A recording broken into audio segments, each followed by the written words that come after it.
Islands and lochs. Of course, this man, I don't know if you can see in the back row, you know, the man with the kilt, the bagpipe. And I'm quite certain people would come along with Braveheart, the film, this is Scotland. Or they are against the English, you know, rebel against it. And of course, Nessie, should not forget Nessie. And I'm not sure if I ask you to add more, but you would do in a classroom. You would do say, well, come along with your ideas. What are your concepts of Scotland and Scottish culture? The big question arises, what is it? What is Scottish culture, actually? And I would like to begin the north of Scotland. If you look at the map, you will just see here the Highlands, the Isles, Orkney, even Shetlands, almost Norway, and lowlands with the big cities, Glasgow and Edinburgh. Very different in history. Yes, and people say, according to that already, you question Scotland, identity, cultural identity, big question mark. That's how I would open a lesson. That's how I would like to open our talk. Really questioning, what is it? What are we talking? If we look at this, of course, we cannot forget history, Scottish identity. Here we have the historian, and we've heard about it. And we come to some major facts. Again, we have the Highlands, the Isles, the Lowlands, Edinburgh, Glasgow. And we have 3 languages connected. Don't ask me, I cannot read them, only the English. But you will hear later on something about the Highlands, actually not Scots, not just the same, but different to our ears anyhow, and Gaelic, Scottish Gaelic, later on.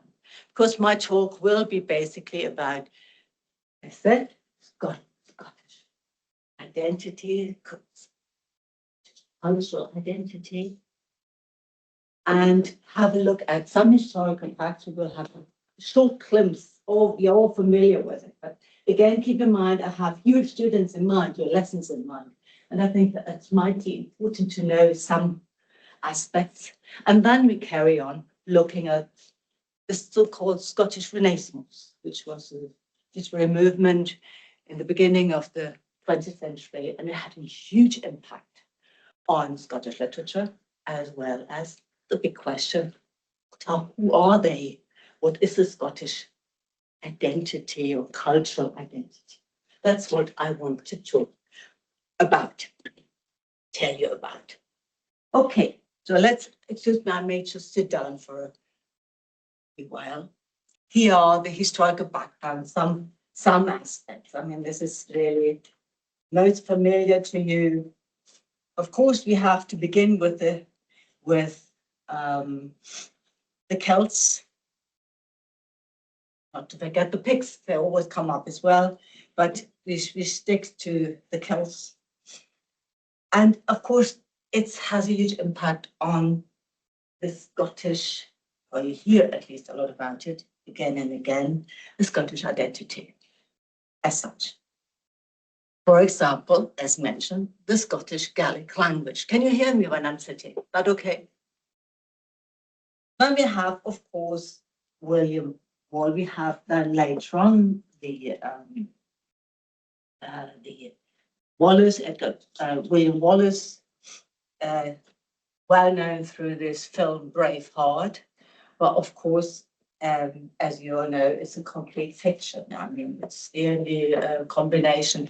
But yet, don't forget, we're talking about 3 concepts of Scotland, and I think this film has put a huge impact on our concept of Scotland. Not being Scottish, not being in Scotland, but those stereotypes are not so far away from our concepts. Yes, then we have the Union of the Crowns, of course. Yes, All the Germans know that from Maria Stuart, the famous drama. Yeah, that's the thing. And you have this James Stuart became then the King of England and Scotland. And we have heard a lot about already the 18th century and the Union, the Treaty of the Union. 18th century, I think, was hugely important for many reasons. We've heard a lot about it already through your talk about Humphrey Clinton. We had the Jacobite uprising in the Highlands, Bonnie Prince Charlie. Wherever you are in Scotland, you will hear about it. So again, we have a concept, it's ideas. I mean, it's a historical fact, but what do people make about it, about their own identity? And in the 18th century, of course, we also have, as a result of that, the Dress Act, that the Highlands were not allowed to wear their kilts anymore. And we have, of course, Robert Burns, coming up as the national bard. And he came along with a romantic concept of the sublime and the beautiful, Highland culture. If you come to think about it, we have been talking about so far with all these historical facts a lot about the Highlands. Yeah, it's only, and yeah. Now, of course, 18th century has been mentioned, Scottish Enlightenment, hugely important as also for the Scottish culture as such, for their own identity. Wow, we are learned people, and they are, as you will notice when you meet them, as you all have done as far as I know. Yes, but actually, in the 18th century, very few people actually traveled to Scotland. It was known as a romantic concept, but it was not actually very attractive. You know, it was a place wild, islands, poor, we've heard. You would not go there. 19th century, we come to this very famous, or well-known to Sir Walter Scott and his novels. Again, he created a huge impact on this concept. What is Scottish culture? All these figures, yeah, Bailey novels and so on. And of course, he helped the king come to Edinburgh. So this was in 1822. It was called the King's Jaunt. And I have on your handout a first paper. John People, it's called, wrote about this visit. I mean, the king appeared in the kilt, which was actually forbidden. And for the first time a monarch actually came to Scotland, set foot on Scotland for 170 years. So it was huge. It was very, very important for Scotland. But again, to this concept, you know, and this man said, John Peebles, on your handout, it just part, I quote, Scotland could not be the same again once it was over. A bogus tartan caricature of itself had been drawn and accepted even by those who mocked it. Walter Scott's certification continued to seduce his countrymen. It gave them a picturesque national identity. It united lowland and borderer as one nation with a diminishing Gaelic minority. This costume and history might now be honorably assumed by all. Aha, so we all of a sudden, the Scots themselves may identify with certain aspects. You notice it's just a lot of mirroring here. Yeah? Historical facts and what we actually have.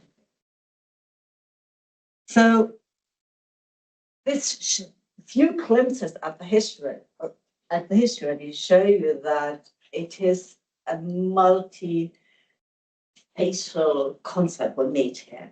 But one thing is a common denominator. We are against the English. Well, we have already heard something about Britishness and Englishness, not the same as you all know. But this is a tricky thing. I don't want to get into it. It's a big, big, big concept, but it's very important till today, as you probably know.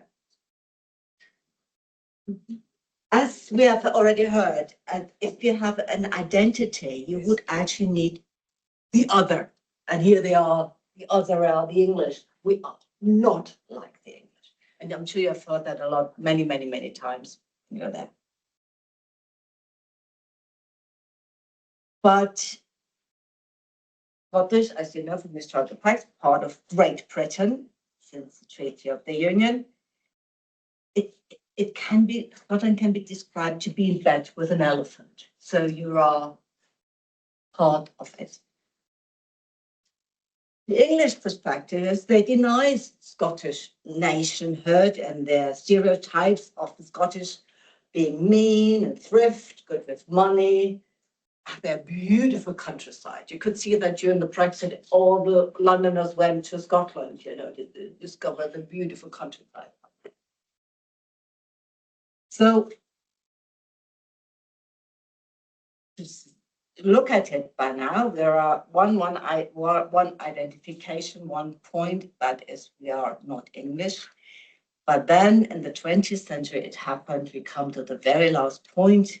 As you all know, the devolution, the referendum in 1997, and Tony Blair accepted the cultural change. So Scotland actually got some kind of independence and a national identity. Well, it had already, actually. It's not gone, but it was in a way a politically grounded, actually. I have one paper just showing what the Scottish Parliament is now able to do, and we can just read it. And again, I have in mind it's the classroom I'm talking about here, but I think devolution might be actually on this whole struggle for independence might be a very interesting topic to deal in schools, depending what kind of students you've got. Because, and of course, I think that's a very fascinating topic to discuss identity in a classroom. All these mirrors we have just been mentioning so far, you can do in the classroom as well. And I'm sure in German classroom with you, so German students, you have a lot of response. And that's why I put it in, devolution would be possible, would be a possible aspect to deal with for a series of lessons. Okay, let's come back to history, and now we are in the 20th century. Before, in 20th century, we have Scotland being very successful, smart, high-tech Scotland. And tourism is a huge factor of this successfulness. And of course, we have the reinforcement of all the stereotypes just mentioned through the film industry and so on. That's where we are. And we have, so I have to look through all my notes here. So I've just sum up before we go on and to look at the Scottish Renaissance. The Scottish identity, idea of Scottish identity does not really fit. Scotland is a rather stateless nation, if you want. Yeah, always threatened by the English. And I come along, I'm not a historian myself, but many or sociologists and so on. Christopher Harvey said, Scotland belongs to the Europe of regions. It's rather than nations. So it is actually an entity in its own rights. And as you probably know, in Scotland, they have a very strong sense of being European. They did not accept, they didn't want to, they wanted to remain. They didn't want to be, step out of the European Union. On my handout, I have on the pages 1 till 3, I have various papers which you could possibly use in the classroom discussing actually identity or cultural identity, and Britishness. If one paper is also about Britishness, which I thought might be a good idea. But we come to the point here that We talk here of special Scottishness as a set of ideas, beliefs, connected with some kind of myth, or to give us the impression of thinking nationally. With Niethammer said, he spoke of identiteitsbouwsätze, so a patchwork of identities. I think that's very suitable for Scotland in many ways. Or David McCrone said in Understanding Scotland, is also on your handout number 3. He spoke of, you might call it a pick and mix identity, in which we hold identities lightly and change them according to circumstances. And I think that's, again, the historical aspect. You have an identity, but you adopt circumstances. But you nevertheless, you are different nevertheless. But what you are might be historically a different thing. So that's where we are here. A fluid multi-concept of Scottish cultural identity, changeable in the course of her history, yet distinct of not being English.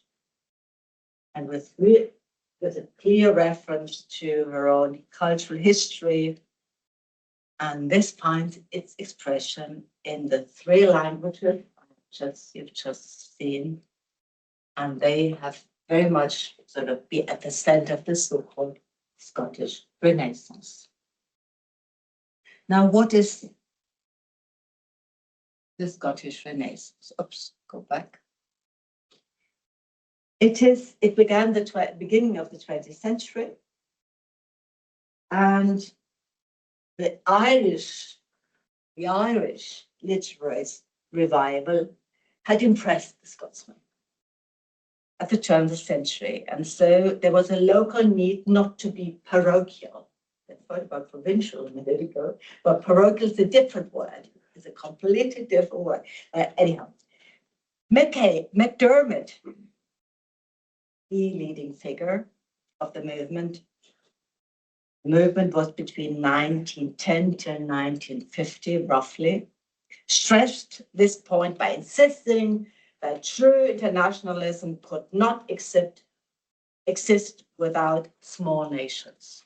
You were again regions, which I've just said. Yeah. So, and Roger Watson, a book, they comment the literature of Scotland says, I quote, if the Renaissance exists at all, however, its most developed expression has been achieved in literature as writers have sought to express themselves in a more modern Scotland.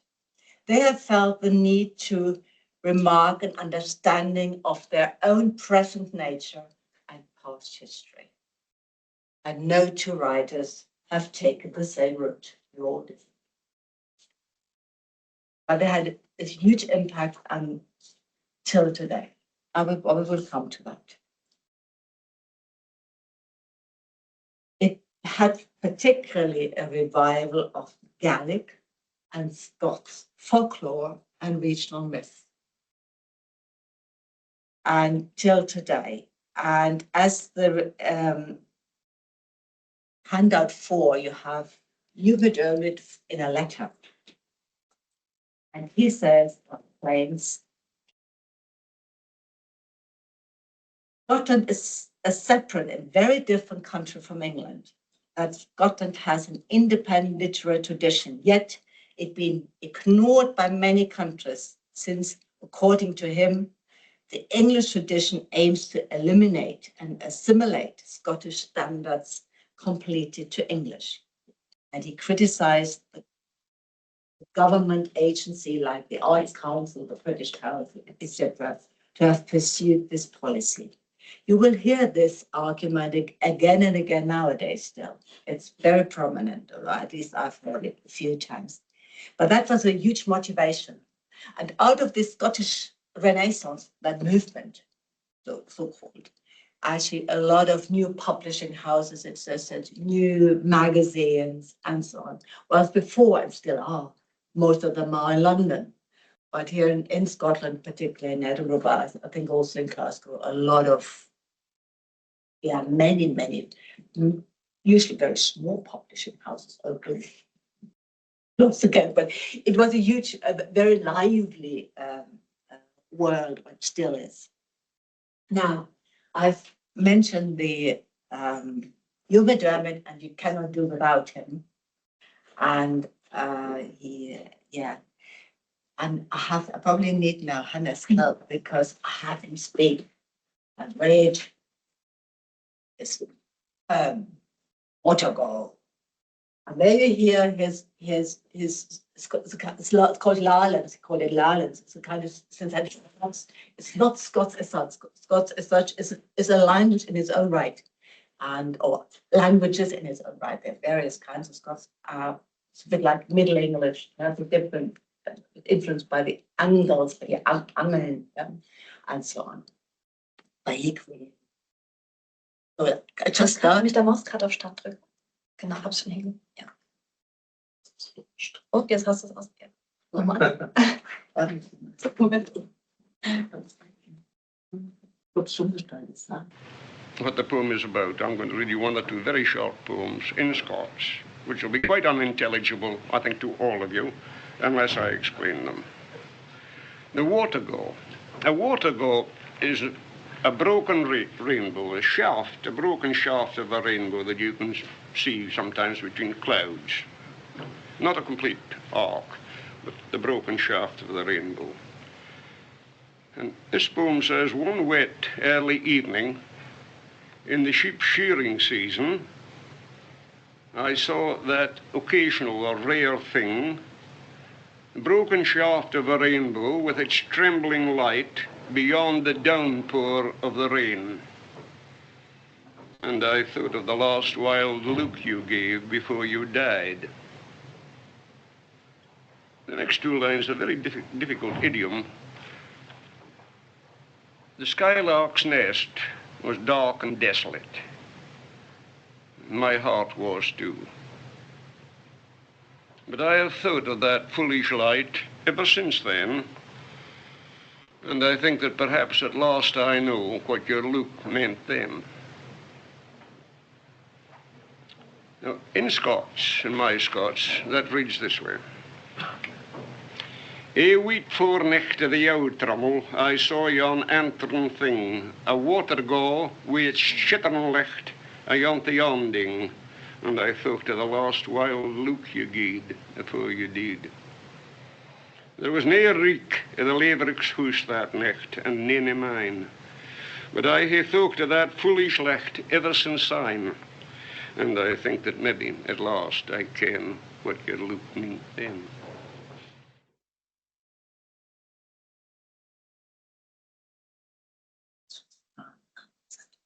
Okay, here is the man again, and you've got an impression of this language. I think it's not so difficult to follow for us Germans, actually, because we have a lot of these guttural sounds, and some of the words are very simple, well, not similar, but you can guess. Oh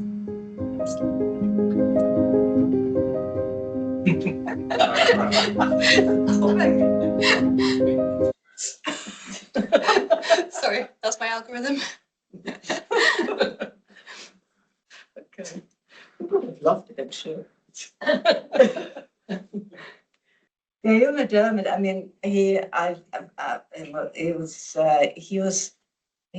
was obviously a very prominent figure as such. And his aims were to revive and modernize Scottish literature by reclaiming Scots as a serious literary language. I mean, as I said, he created his own language, in a way, his own language, but Scots as such exists. And he encouraged that, and it's still around. I mean, people writing in Scots ever since. And he's absolutely against this sentimentalism, this especially reductive Burns culture, the 18th century Robert Burns and all the images of the Romanticism. Very much against it, and to forge a Scottish modernism with international ambitions and using experimental forms, wide cultural reference to revalue national identity. He had a huge impact on writers, seen as a central catalyst of the Scottish Renaissance. And yeah, he created new words, even, in its vernacular literary expressions, influenced the 20th century Scottish poets, novelists, everyone in that literary world. And he provoked debate about nationalism, politics, poetic method, and that also shaped later generations. His major work, the very long poem, A Drunk Man Looks at the Thistle, it's about 2,685 lines, really a very long poem. It's structured in multiple sections, showcasing a variety of poetic forms and styles, reflecting McDermott's engagement with contemporary intellectual movements. Central to the poem is the figure of the village drunk, the drunk man, who symbolizes both the poet's personal journey and the broader Scottish experience. Here we're talking about identity. It's a piece you could use for that. The poem speaker lies beside a thistle and launches into wide-ranging reflections of Scotland's culture, language, politics, history, and spiritual condition. The thistle functions as an emblem of Scottish prickliness. We've already heard about a man, Humphrey Clinker, who's also characterized with his prickliness, resilience, and potential regeneration. And that's the Scottish Renaissance regeneration to come along. Yeah, that's so far too. You madam could say much more about it, but shorten that. Next point I want to mention is writers writing in Scots. You have Robert Garrioch, Sidney Goodner-Smith, and many others. And I cannot read it to you anyhow, but what I have is here's a little booklet which I let go through of Robert Garrioch and Willie MacLean. I will hear about it. Gaelic, Scottish, and English. So you have the same. Most of the time, Scottish writers writing in Scots actually also provide an English version, as they do if they're writing Gaelic, they provide an English version. Otherwise, most people cannot read it. Let's just let it go through.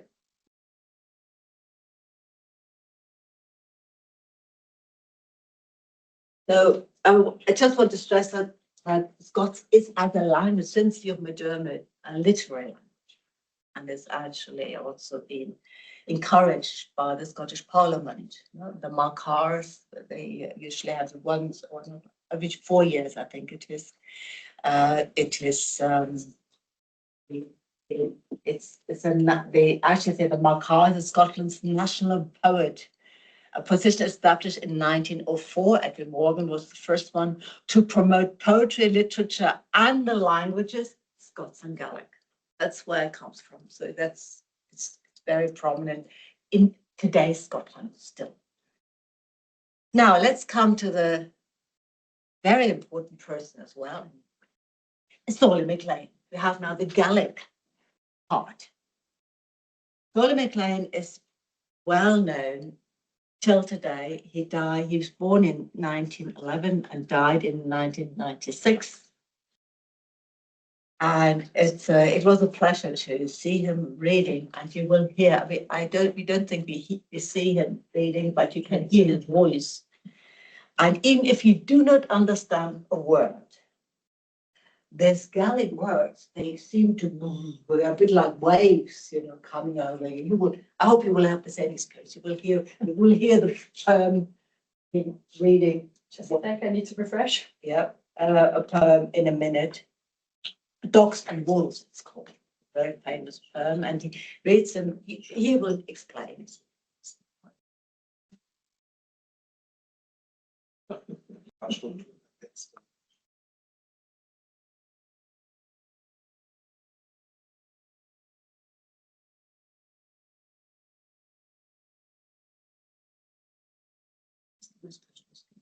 School of Scottish Studies, another very famous place. Have you found this nice there? Yes, I think. I worked there. I'm going to pick poems here and there, without any reference to chronology. I'll tell you their period, or roughly their period, but I am not going to keep necessarily to chronology at all. Now, I read translations, so the translations I read are my own translations. And, well, whether they are poems in their own right is a matter of opinion.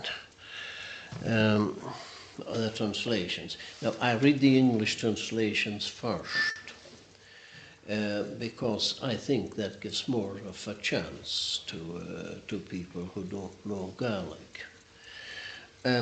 I'll read a poem that, which is really a dream poem to begin with. It was made in December 1939 in rather tragic circumstances, or what I thought were very tragic circumstances. And as some people have said, though some people have said it is a poem about poetry, it isn't at all. I'll read it. Dogs and Wolves, that's the English title. Across eternity, across its snows, I see my unwritten poems. I see the spoor of their paws dappling the untroubled whiteness of the snow. Bristles raging, bloody tongued, lean greyhounds and wolves leaping over the top of the dikes, running under the shade of the trees of the wilderness, taking the defile of narrow glens, making for the steepness of windy mountains, their baying yells shrieking across the hard barenesses of the terrible times, their everlasting barking in my ears, their onrush seizing my mind, career of wolves and eerie dogs, swift in pursuit of the quarry, through the forests without veering, over the mountain tops without shearing, the mild mad dogs of poetry, wolves in chase of beauty, beauty of soul and face, a white deer over hills and plains, the deer of your gentle beloved beauty, a hunt without halt, without respite. The Gaelic is Mati Ali. Harnashiariach Karashneachke, Hime Maganyo Yechtje, Hime Loroken and Spoke, Brechke, Gilahoim nach Andrechke, Kalakar Volle, Chenga Falaker, Hulas, Mati Ali, Leem, Har Mullichen and Gara, Rufus Gal and Grun Fasel, a Gal Konk, and Hul Glam, the Shiru Kashet and Uviam. A langan galanach a shianel, haar lomen croed an aum kianel, een hoortig vivan am a chloasen, een jaun ri a gal ma boagen, reis na matus na honi orgalt, loa haar torach gan iagich, Trna cailtin gan iarag, haar mullich in a mewn gan hiarag, con hiwn y cwych na bardach, matin ar torn a haliach, Ach gan namas yn ydyn fiag gal har fewn as rwyntyn, fiag da foich y cwn y gylach, fiag gan sgwrch gan uchag. Now, it was December 1939. It was written in very strange and rather in what I thought was terrible circumstances. I got up at 3 o'clock in the morning and wrote down the whole thing without changing a line, or hardly, without changing a line afterwards. This is a little poem of the 30s too. Stop here. It's a full range of poems. It gives you an idea of Gaelic, as one gospel, I don't understand the word, but it gives an impression of this world of Gaelic, Scottish Gaelic, I must say. And and you had again, it was very well known, particularly his poems to Aimia, It's a sequence mixing love and political commitment. His Halleck, published in 1954, short, widely anthologized poem about a depopulated village central to his reputation outside of Gallic circles. I mean, and his influence and legacy is till today very strongly felt as a central figure in the Gallic literary renaissance. And you still have Gallic writers. And I would like to stress another one, Ian Crichton Smith, of course. He's a very prominent writer. And I do not have the example here, but I recommend his poems and particularly short stories for the classroom. They're very good. I've got one example here, also with didactic information called the wedding, I think. But there's also another story, so the telegram. They're fantastic short stories which can be used in the classroom, and they are all a lot about should not forget it here. Put from notes. It's his novels. Consider the Lilies. I don't know if some of you've read it. It's not a huge book, but it's easily read. But it really brings across this moment of the Highland clearances as another factor of the 19th century. And you can literally feel with this poor woman who has to leave his house, as you probably all know. Another the Crofters had to leave because the sheep had returned to come over and replace them, basically. For reasons. And so Ian Crichton Smith writes in English and Gaelic, and he died in 1998. And he also translated many poems. Now I come to English. That's probably the most accessible part of the English Renaissance of the poets. And we have here, Norm MacCaig. You cannot leave this room without having met Norm MacCaig since started to met him. And George Bruce, both Norm MacCaig and George Bruce lived in Edinburgh, but George Mackay Brown from Orkney, a very well-known writer as well. And of course, Edwin Morgan. Edwin Morgan representing Glasgow sonnets and so on. He was the first Makar in 2004, or quite rightly was laureate. At the moment, I just name the other Makars at this moment because they were very prominent figures, of course, of the literary world, like Liz Lockett and Jackie Kay, Kathleen Jamie, and today it's Peter Mackay. Very nice. Yes, he taught here. He taught here, and I've got your book. It's over there because he's at the moment at the Makar. Now I'll come back to Edwin Morgan. He's widely regarded as one of the leading Scottish poets of the 20th century. Glasgow poet laureate, and so on. I do not go on into this. Yes, both talks were about Edwin Morgan most of the time. So if you have a look at that, they're still on YouTube. You will hear more about Edwin Morgan. Highly recommended. Very, very good poems. Very easy. Very, very experimental as well. Fantastic. But let me come to Norman MacCaig. Norman MacCaig. Born in 1910, died in 1976. I met the man. I wrote my PhD, my first degree paper on his work and my PhD, and I was very lucky to have 3 interviews. I've met him many, many times. I couldn't say we have become more like friends really in the course of the years. I wrote a monograph of his work, about his 600 poems, and then just came along with collected poems by his son, Ewan MacCaig, after his death. He was a recipient of the Queen's Gold Medal for Poetry, as was Edwin Morgan. And his books, as Edwin Morgan's books, are in school books across Britain. all over the world. So it's really well known, not in Germany, I must say, not internationally, but in Scotland and Britain. Yeah, and after all this, of course, we also wanted a poem, and now it's easier. Only Aunt Julia. Aunt Julia spoke Gaelic very loud and very fast. I couldn't answer her. I couldn't understand her. She wore men's boots when she wore any. I can see her strong foot stained with peat paddling the treadle of the spinning wheel, while her right hand drew yarn marvellously out of the air.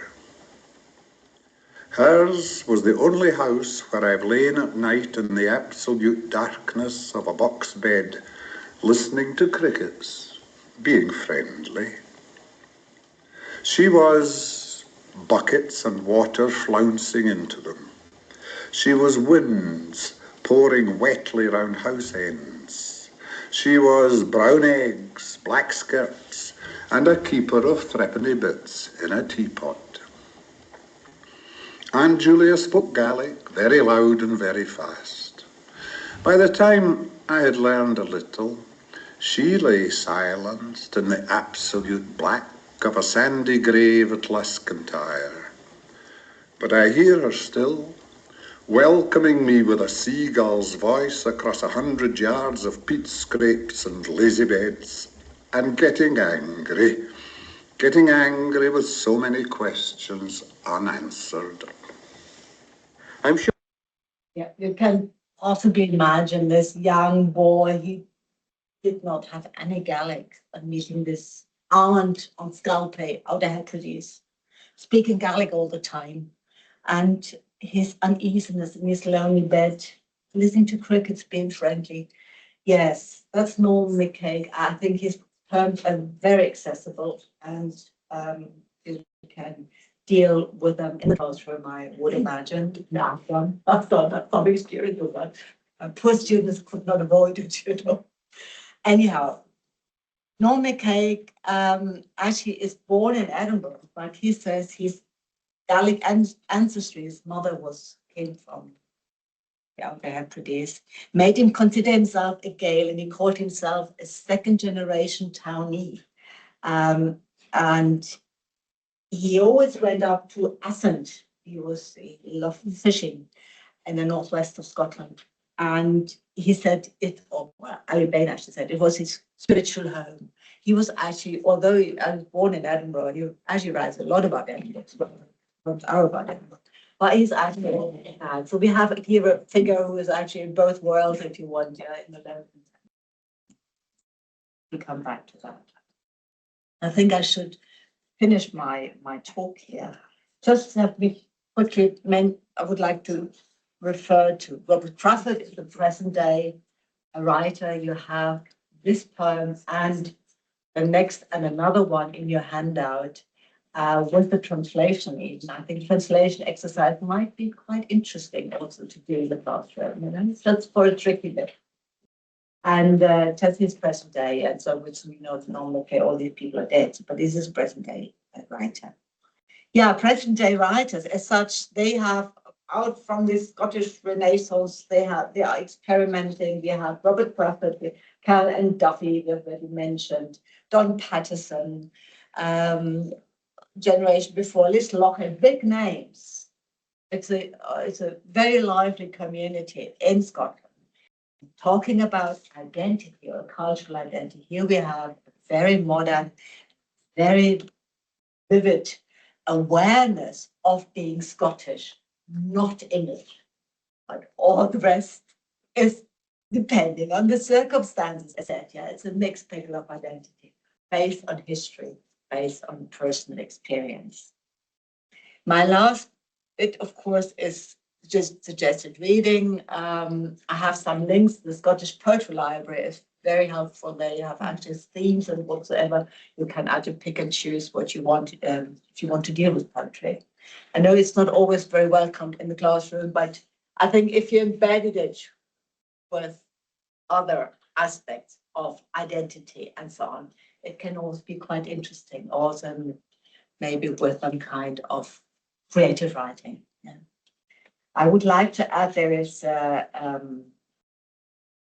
in last year's presentations, he mentioned the link scottishbooktrust.com. And in that, they have even a competition of 50 words. German students in the English classroom can do 50 words, a text of 50 words, and have competition at the moment on wellies. You know, so maybe you want to join in as teachers, you know, and just to give you an idea.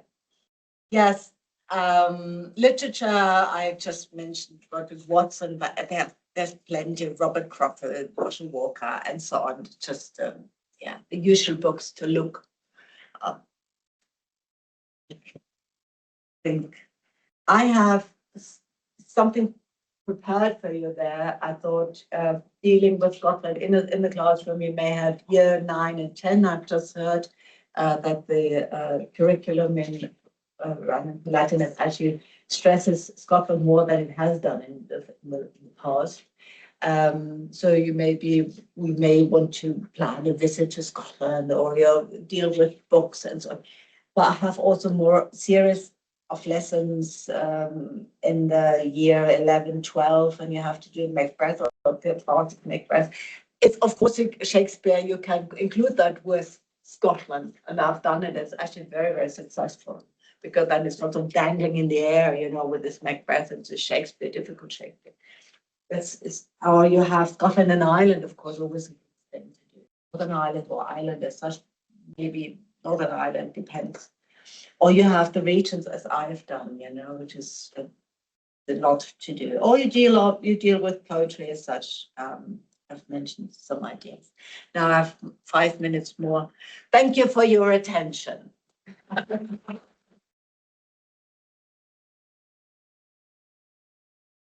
And are there any questions? I mean, I will be here with the workshop. If with the lessons, you have questions, but yeah, but maybe now. Can you just add to the further suggested readings, because you quite rightly quoted from the School of Scottish Studies, Yeah. Since this was my home in Edinburgh, Glasgow, but I know that I'm going to be transferred soon to Glasgow. It's the other place we try not to talk about. But they at least mentioned that the Scottish sort of culture is particularly the School of Scottish Studies, which no longer exists as such, so that's fine for Glasgow. But there is a website, and perhaps I can add that to for the readings. It's Kist of Riches, which is Scots, or Tuba Educhas, which is Gaelic. And that is the website where you can find many of the recordings from the Scottish studies. And they have been going back ever since the Hamish Henderson. So basically down to the basically after-war period. And I'm proud to say that I was part of it for 5 years. And so I would like to do a pitch there and say it's still 29 George Square in Edinburgh, if you're ever in Edinburgh, but make an appointment and you can listen to it and you get lots of advice. So any teacher who would like to have some of these recordings, and some, for instance, Jackie Kay was mentioned. She worked also on the travelers. So gypsy communities, Roma communities, and all this is up there as well. Betsy White has been recorded. And our very own fellow at the moment at the YU Scotland Hub is Margaret Bennett. She's turning 80 this year. Most of her collection from the Outer Hebrides, from Lewis, is there as well. She's, of course, a Gaelic speaker, but also English speaker. And there's a huge repertoire out there, but it's such a sort of unknown resource, even within Scotland, that you have this. But this was funded by sort of the traditional arts in Scotland, and we have more connections like this as well. The lead singer from Malinky was Steve Byrne, and he was one of my students here at Mainz as well. So there's a connection there. He did the Kist of Riches for Hamish Henderson, for example. So anything you teach, this is very, very sort of little bits and pieces there.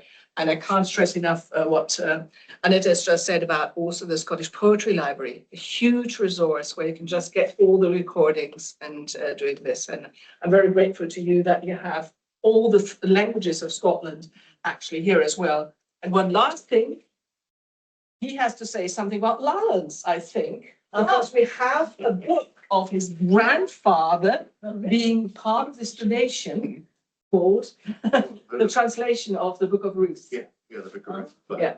So My perhaps you could say a little bit about the grandfather. Alex Borman. Oh, so yeah, he was, he died before I was born, so I kind of, in some ways, only kind of know him through the book collection, and which is out here. And obviously my own stories, I had stories and so on. But yeah, he was a minister in the Church of Scotland, but definitely a bit of a maverick. I think some of the more conservative Presbyterian types were he rubbed up against. But also he was very much involved in Scottish